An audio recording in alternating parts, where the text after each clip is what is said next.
오늘 함께 나눌 하나님의 말씀은 누가복음 14장 25절부터 35절까지를 누가복음 14장 25절로 35절 말씀을 교독하는 방법으로 읽겠습니다. 제가 먼저 25절을 읽겠습니다. 수많은 무리가 함께 갈새 예수께서 돌이키사 이르시되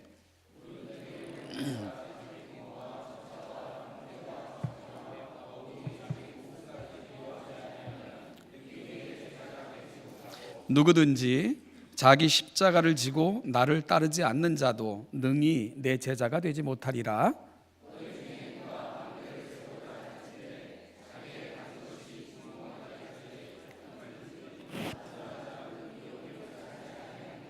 그렇게 아니하여 그 기초만 쌓고 능히 이루지 못하면 보는 자가 다 비웃어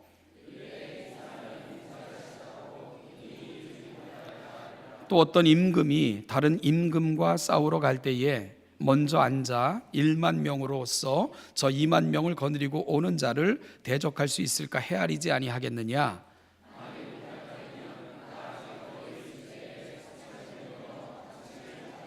이와 같이 너희 중에 누구든지 자기의 모든 소유를 버리지 아니하면 능히 내 제자가 되지 못하리라. 같이 읽겠습니다. 땅에도 걸음에도 쓸데없어 내버리느니라. 들을 귀가 있는 자는 들을지어다 하시니라. 아멘.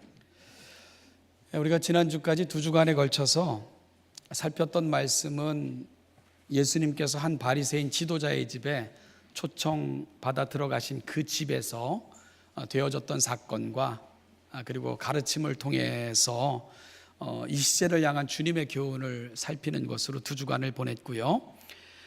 오늘은 이제 그 집에서 나와서 길을 가는 동안 자신을 따르는 무리들을 돌아보시면서 주셨던 예수님의 말씀을 좀 함께 살펴보도록 하겠습니다. 지금 여기에 앉아 계신 여러분들, 왜 여기 나와 앉아 계신지는 뭐 제가 그 마음의 생각을 다 헤아릴 수는 없지만요. 그럼에도 불구하고 정말 그 한 주간의 그 피곤한 삶을 뒤로 하고 이 황금 같은 시간을 여러분 이 자리에 나와 앉아 계신다는 것은 다 이유가 있겠죠, 그죠? 아마 이유 없이 무의미하게 그렇게 앉아 계신 분은 한 분도 안 계시리라 생각이 됩니다. 그런데 혹시 여러분들 중에 제가 왜 여기 나와 앉아 계세요?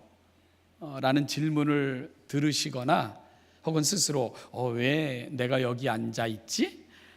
라는 생각이 드신다면 그 질문에 대한 여러분들의 답은 뭡니까? 그러니까 왜 앉아 계시는 거죠? 무엇 때문에 앉아 계시는 겁니까?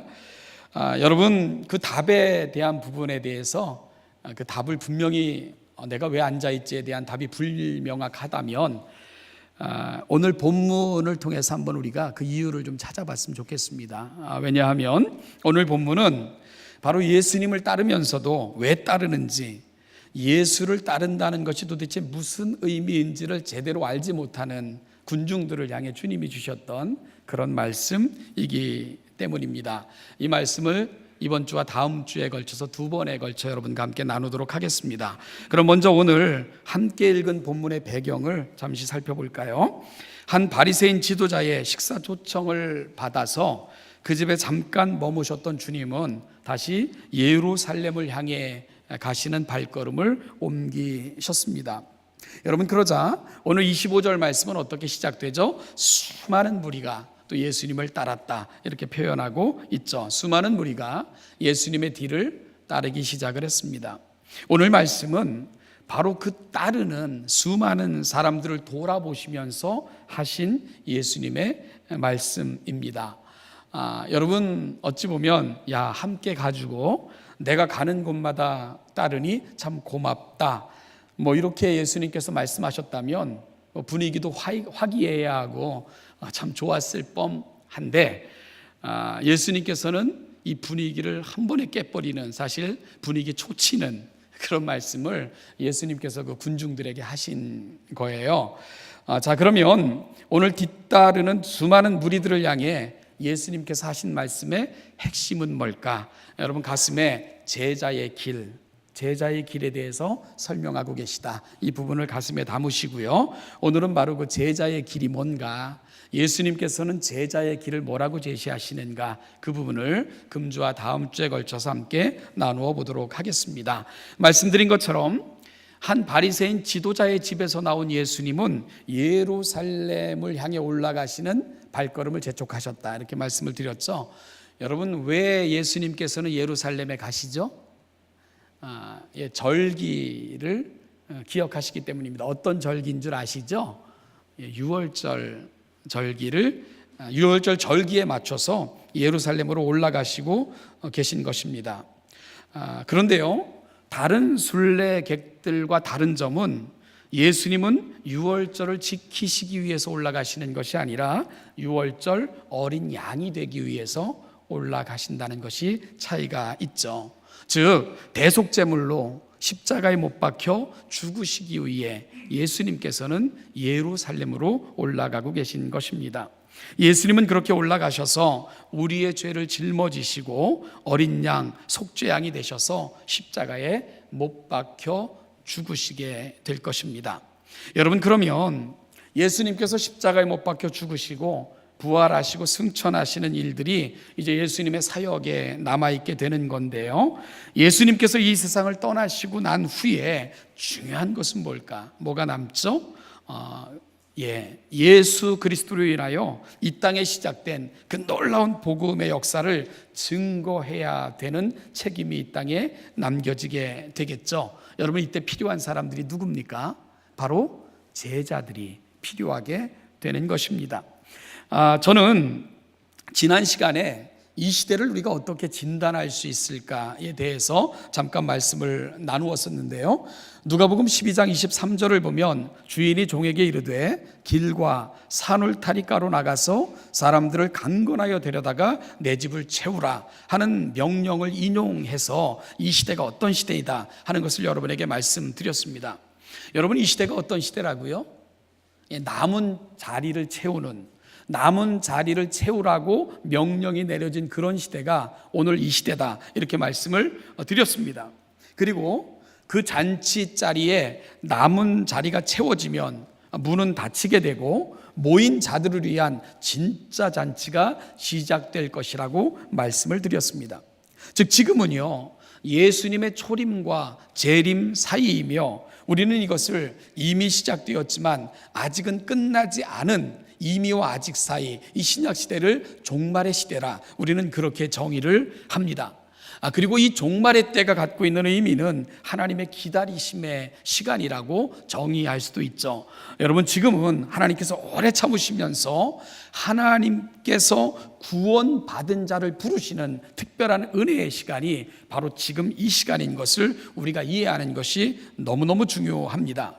그리고 어찌 보면 이것으로 위해 하나님께서 이 땅에 교회를 세우신 것입니다. 교회가 감당해야 될 많은 사명들이 있습니다. 그리고 교회가 하는 많은 사역들도 있고요. 또 교회가 감당하고 있는 많은 어떤 진행되고 있는 그런 많은 사업들도 있습니다. 그럼에도 불구하고 그 어떤 것도 복음을 증거해야 되며 또한 복음 증거보다 더 귀한 것은 없는 거죠.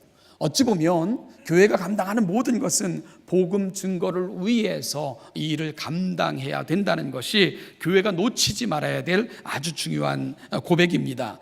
모든 것은 복음을 증거하기 위한 도구로 존재할 뿐입니다. 교회는 피 묻은 복음을 증거하며 하나님의 그 남은 자리를 채우기 위해 이 세상에 파송받은 하나님의 특별한 자들이 교회다 하는 것에 대한 우리의 분명한 응답이 있어야 된다는 겁니다. 그래서 주님은 자신의 뒤를 따르는 자들을 보시면서 제자로의 부르심이 어떤 의미가 있고 제자들은 어떠한 자들이며 어떠한 사명을 감당해야 되는 거다 하는 것을 말씀하신 것이지요. 자, 여러분, 저와 여러분들은 어떻습니까? 오늘 이 자리에 앉아 계신 저와 여러분들은 내가 교회로 부름받은 그 특별한 의미를 이해하고 계십니까? 그렇다면 오늘 나의 부르심 속에서 오늘 나는 어떻게 살아내야 되며 이 사명을 어떻게 감당해야 될 것인가에 대한 그 마음의 다짐이 또한 우리의 질문과 대답 속에서 우리에게 늘 남아 있습니까? 오늘 그 부분을 살펴보면서요, 오늘 예수님께서 제시하신 세 가지 제자의 자세를 우리가 살펴보는 가운데 오늘 내가 부름받은 자리, 서 있는 자리, 살아가는 삶의 이유들을 함께 점검할 수 있는 시간이 되기를 간절히 소망합니다. 자, 그러면 오늘 본문을 통해 살필 수 있는 제자의 조건은 무엇입니까?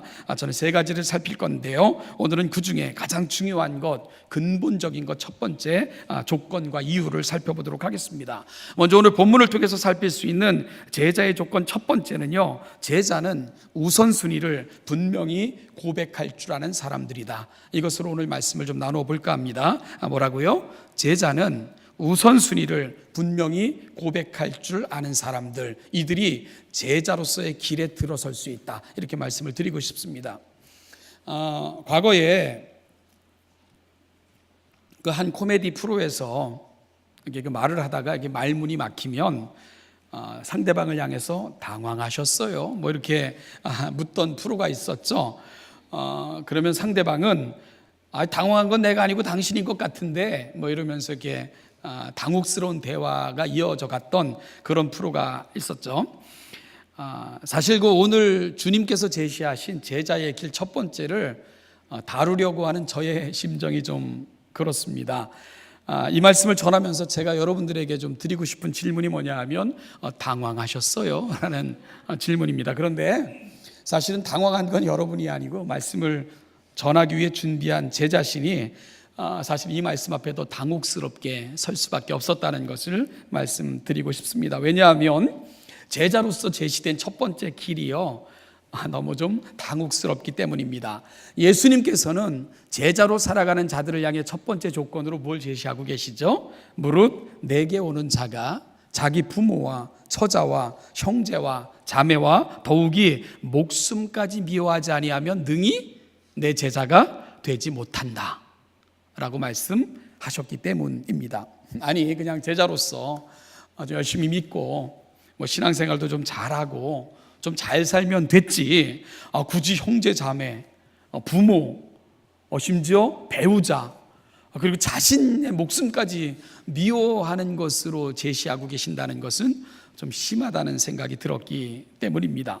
그래서 왜 예수님께서는 이리도 심히 곤란한 요구를 하고 계신 걸까, 이 말씀을 준비하면서 그런 생각이 들기도 했습니다. 그래서 사실은 당황스럽기까지 했던 거죠. 그런데 여러분, 이 말씀이 갖고 있는 참 의미를 우리가 이해하려면 성경적 사고로 돌아가실 필요가 있습니다. 그러니까 우리의 생각, 우리의 사고, 우리의 관점, 우리 언어적 습관을 가지고는 이 본문을 이해할 수 없다, 이런 말씀을 드리는 겁니다. 성경 해석에는 몇 가지 원칙이 있습니다. 첫 번째가 뭐냐면 성경은 성경으로 해석하라, 그거고요. 또 비슷한 말이 뭐냐면 성경으로 하여금 스스로 말하게 하라, 이것도 성경을 해석함에 있어서 아주 중요한 원칙입니다. 그리고 또 한 가지는 해석은 큰 단위에서 작은 단위로 나아가게 하라, 이것도 성경을 해석함에 있어서 아주 중요한 원칙입니다. 이런 거죠. 여러분은 대인관계를 어떻게 맺어가고 계시지요? 대인관계라는 것은 큰 틀 안에서 그 사람을 이해해야 되지 않겠습니까? 순간적인 충동과 아니면 마음의 어떤 편안하지 않은 것들로 인하여 무심코 내뱉은 한마디를 가지고 저 사람은 그런 사람이야, 상대하면 안 되겠군 이라고 얘기하면 인간관계에 큰 흠이, 결이 생길 수밖에 없겠죠.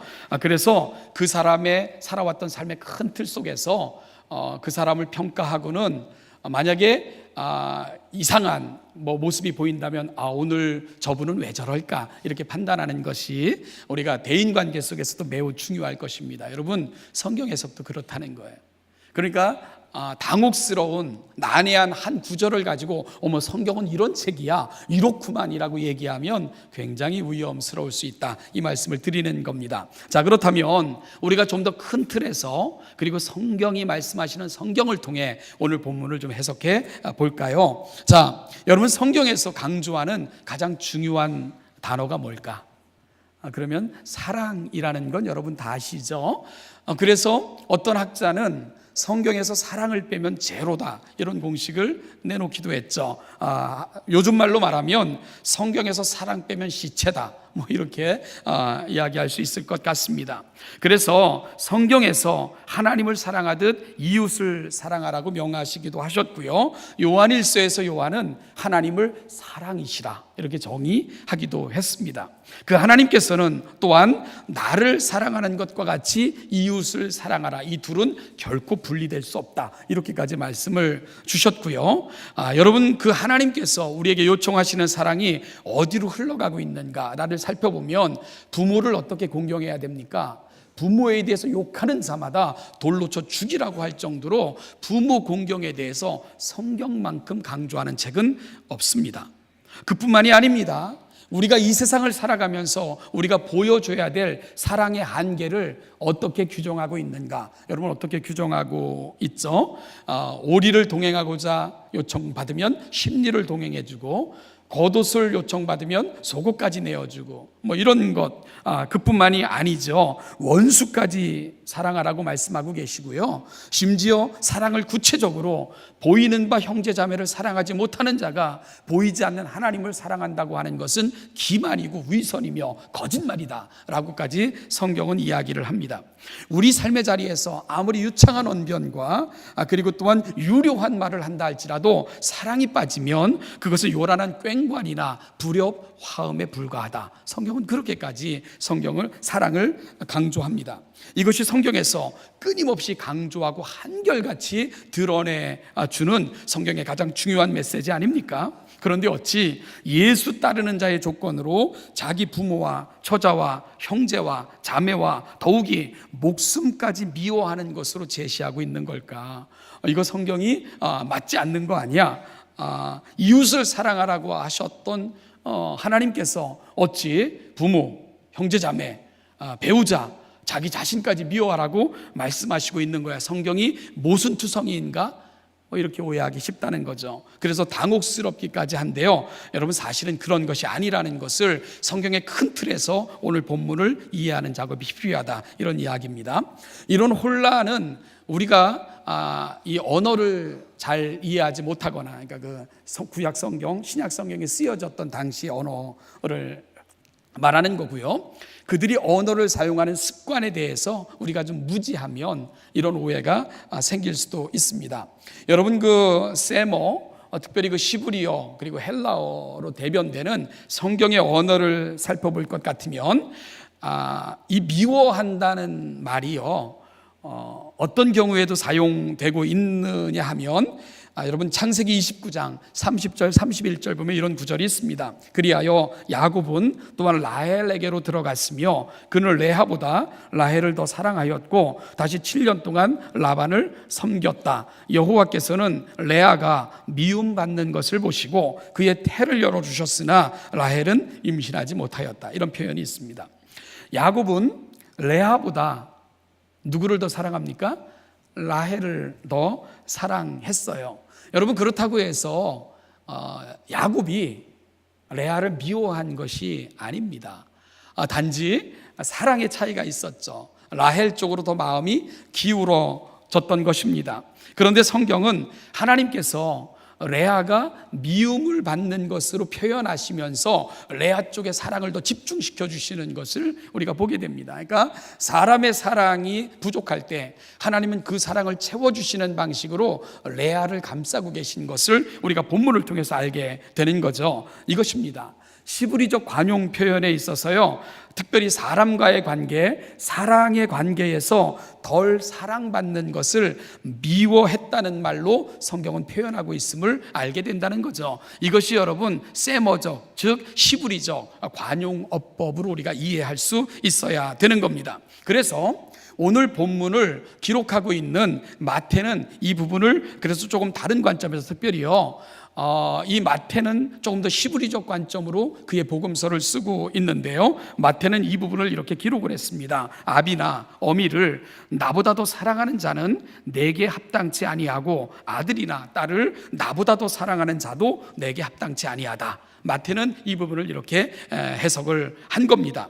마태는 비교급을 사용해서 나보다 더 사랑하는 이라는 말로써 제자가 가야 되는 길을 제시하고 있는 거죠. 여러분, 결국 여기서 강조하는 것은 뭡니까? 우선순위의 문제라는 거예요. 우선순위의 문제입니다. 하나님보다 더 사랑하는 것이 있다면 결코 제자의 삶을 살아갈 수 없다. 이것이 예수님께서 내리신 결론입니다. 저는 한때 이 요한계시록 2장부터 3장에 보면 그 소아시아에 흩어져 있던 7교회에 보내는 편지가 이렇게 기록되어 있지 않습니까? 그 중에 두 번째 교회에게 보낸 편지가 서머나 교회에게 보낸 편지입니다. 이 서머나 교회에 대해서 묵상하면서 아주 큰 충격을 받았던 적이 있습니다. 여러분, 서머나 교회는 칭찬만 있고 책망이 없는 두 교회 중에 한 교회죠. 또 다른 교회는 빌라델비아 교회이고요. 제가 서머나 교회를 묵상하면서 받았던 충격은 제가 생각했던 신앙의 본질 혹은 교회에서 가르침을 받았던 것과 많은 부분에서 차이가 있었기 때문입니다. 그리고 한국 교회에서 가르쳐지는 것과는 많은 차이가 있었던 것도 발견했기 때문입니다. 소위 요즘은요, 이 번영신학, 물질 만능주의적 축복이 난무하고 있는 것이 사실 우리 기독교의 현실이기도 하거든요. 그래서 우리는요, 말을 아주 쉽게 하죠. 조금 고난을 당하거나 주님을 섬김으로 어려움을 당하는 성도들을 만나면 목회자로서 쉽게 드는 생각, 아주 쉽게 하는 말이 뭐냐 하면, 성도님 조금만 참으십시오. 조금만 견디십시오. 하나님께서 기억하고 계십니다. 하나님께서 만배나 갚아주실 거고요, 하나님께서 형통한 은혜를 부어주실 것이니까 믿고 기다리시고 이기시고 승리하십시오. 우리가 이렇게 이야기하는데 얼마나 익숙한지 몰라요. 그리고 목회자인 저도요, 쉽게 그렇게 위로를 전하고자 하는 마음이 가득하고요. 그리고 또 그럴 수 있으면 좋겠다 하는 것이 지금의 심정이기도 합니다. 그런데 서머나 교회를 만나면 조금 당혹감이 들기도 해요. 여러분, 서머나 교회가 어떤 교회였냐면 예수 믿는 것 때문에 환난을 당했던 교회입니다. 뿐만 아니라 예수를 선택함으로 궁핍한 자리로 나아갈 수밖에 없었던 교회가 서머나 교회였습니다. 당시 예수를 선택한다는 것은 사회적 모든 특권을 포기한다는 것과도 같은 그런 의미가 있었던 시대였거든요. 요한계시록이 기록될 당시 교회는 심각한 박해 가운데 놓여져 있었습니다. 로마의 10대 박해는 기독교 역사에서도 매우 유명한 사건들 아닙니까? 바로 그 시기가 요한계시록이 기록되던 시기입니다.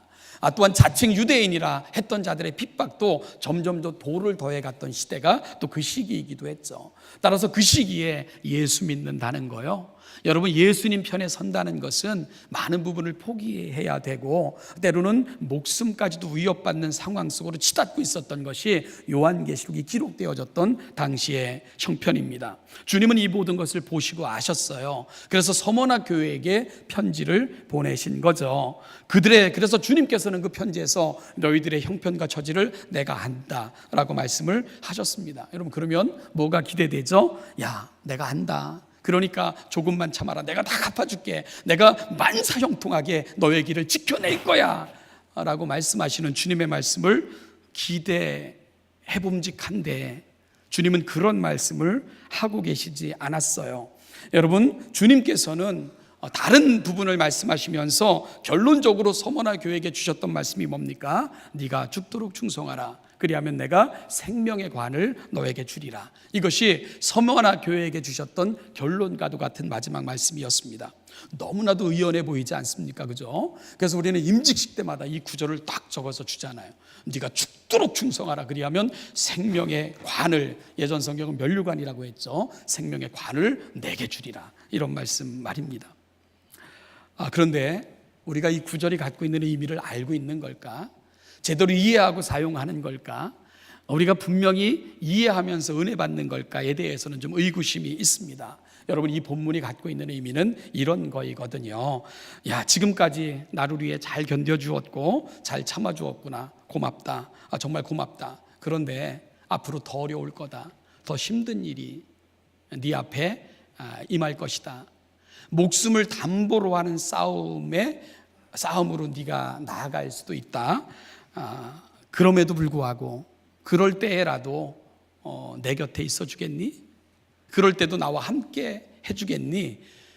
사실은 주님께서 서머나 교회를 향해서 그런 요청을 하고 계신 겁니다. 지금까지도 힘들었는데, 예수 믿는 것 때문에 답답했는데, 많은 거 포기했는데, 그 교회를 향해서 주님이 하시는 말씀이 뭐냐 하면 더 어려울 거다.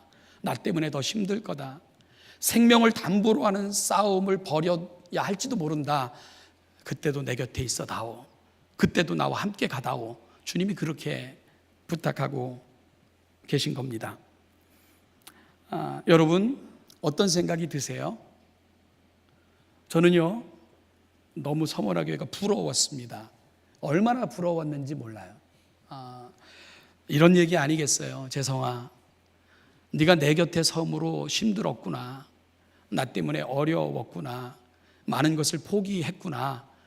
앞으로 더 힘들 텐데 그래도 내 곁에 있어다오. 그럴 줄 믿는다. 주님께서 그렇게 말씀하고 계신 거거든요. 부탁받을 수 있는 인생, 믿고 주님이 부탁하실 수 있는 교회, 그 교회가 사실은 서머나 교회였거든요.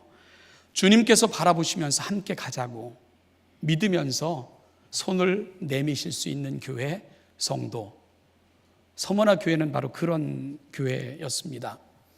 이 본문을 묵상하며 그랬죠. 나는 주님께 어떤 존재일까? 주님께서 나를 보시면서 지금까지도 어렵고 힘들었는데 잘 견뎌줬다. 더 어려울 텐데 재성아, 그럼에도 불구하고 나와 함께 가자. 너는 나를 선택할 것을 믿는다. 주님으로부터 신뢰받으며 더 큰 것까지도, 심지어 생명을 담보로 하는 싸움에서도 물러서지 않을 것을 아시기에 부탁받을 수 있는 성도, 나는 과연 그런 성도였는가? 이 말씀 앞에 얼마나 부끄러웠는지 모릅니다. 그래서 사실은 서머나 교회가 너무나도 부러웠습니다. 서머나 교회가 얼마나 부러웠는지 모릅니다. 오늘 본문에서 여러분, 주님께서 요청하시는 제자의 첫 번째 조건이 어찌 보면 이와 같은 것입니다. 너에게 있어서 최고의 가치가 뭐니? 주님께서 묻고 계신 것입니다.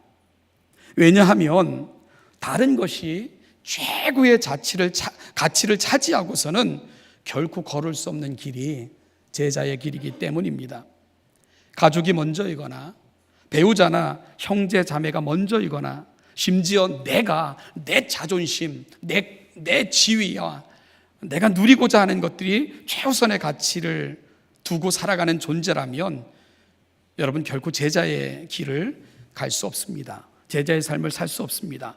그런데요, 이상한 것은 주님이 우리 인생의 최고의 가치라면, 하나님의 영광을 위해서 사는 것이 내 인생의 목표라면, 하나님의 뜻을 내가 따르기로 내 삶에 결심한다면 그 나머지는 다 할 수 있게 된다는 거예요. 이게 제자의 신비입니다. 여러분, 내가 하나님의 영광을 내 삶의 목표로 삼고요, 어떠한 경우라도 주님을 포기하지 않는 자는 가족도 포기하지 않습니다.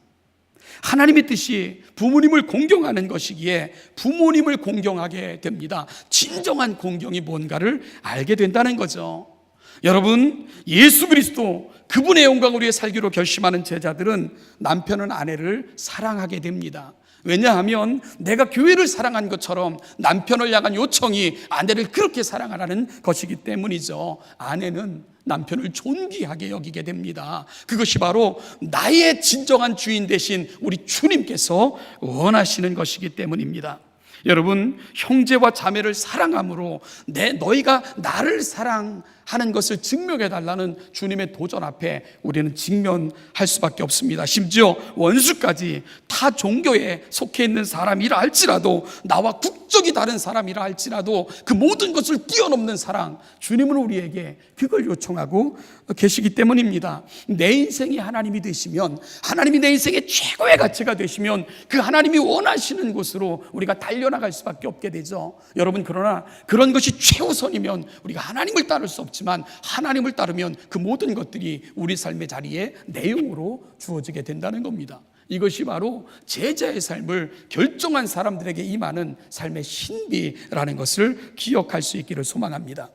사랑하는 여러분, 하나님의 영광을 위해서 살겠다고 결심하면 우리가 재물을 헛된 곳에 쓸 수 있겠어요? 우리가 부정한 방법으로 돈을 벌 수 있겠습니까?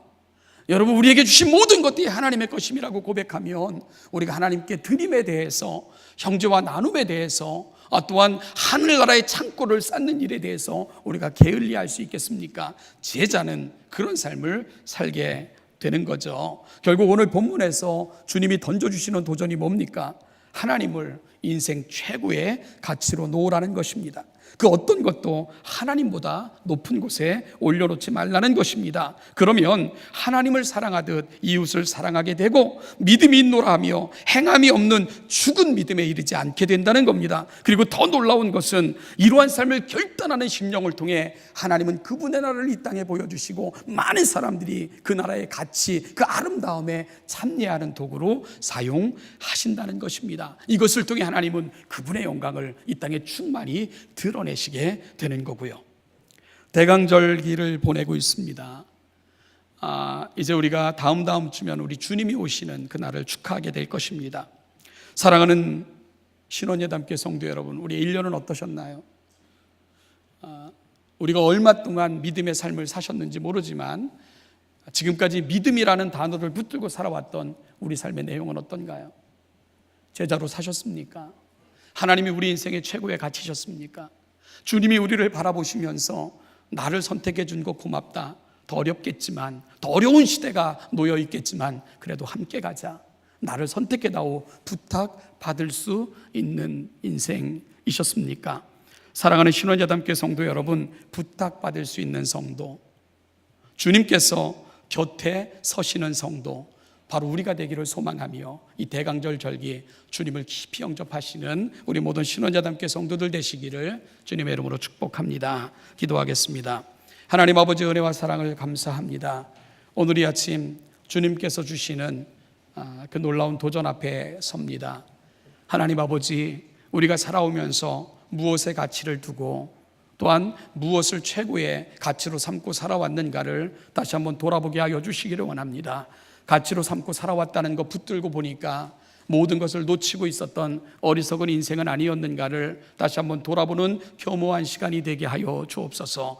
하나님을 우리 인생의 최고의 가치로 모시고 섬기며 그 하나님께 우리 인생의 가치를 놓음으로 말미암아 하나님이 원하시고 기뻐하시는 것, 주인 되시는 하나님의 뜻대로 살아가는 아름다운 주의 백성들, 거룩한 주의 백성들 다 되도록 그리 인도하여 주시옵소서. 감사드리며 예수님의 이름으로 기도하옵나이다. 아멘.